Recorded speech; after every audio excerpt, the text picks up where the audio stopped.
Attorney, curious lang po ako kasi ang nauna pong naglabas kayo ng report is yung sa Oriental Mindoro.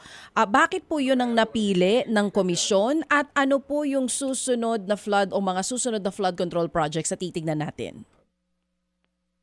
Yung ano po, yung reason kung bakit po yun yung nauna is because yun po yung merong kompletong kahit pa paano po may legal base, may ebidensya, may mga naibigay na pong DPWH sa amin na mga information at saka documents po at na-verify po namin.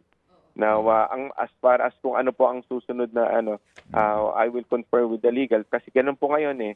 Kung ano po yung merong medyo kompleto na mga ebidensya at information, we will prioritize that. So nauna po makompleto ng DPWH, sorry sir, yung mga documents sa Oriental kaysa po doon sa Bulacan na unang in-inspection po ni Sec Vince?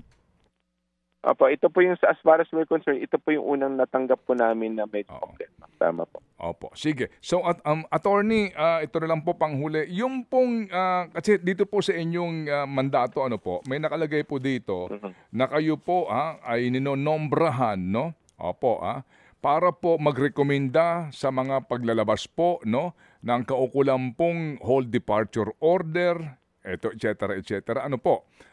Sa ngayon po sa mga nasasangkot dito, meron na ho bang disposisyon ang komisyon sa mga dapat na ano ba ang pamamaraan para po hindi sila makalabas ng bansa o maging yung pong sinasabi na para maobligang bumalik si Saldico sa Pilipinas, yung cancellation of passport halimbawa, ganun po. Ito ba'y nasa mandato po ninyo at gagawin ba ninyo?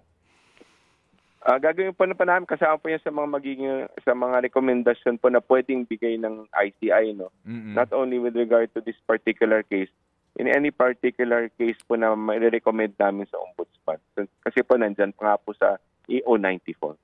So pwede po. Pero sa ngayon po hindi ko pa alam kung wala pa pong re-recommend for whole departure sa mga yan po. Mga kapatid, brothers and sisters, saan ka pa? Dito na tayo sa totoo. Dito na tayo sa True FM. Mga kapatid, mag-subscribe and follow po kayo sa social media accounts ng True Network PH. Yan po kami. Hanapin nyo lang True Network PH, Facebook, Instagram, YouTube, TikTok, and podcast. Mapa Apple or Spotify man yan, mahahanap nyo kami. Lahat ng mga napapanood at napapakinggan nyo po sa programa, nasa social media accounts namin yan. So, paano mga kapatid? See you sa social media!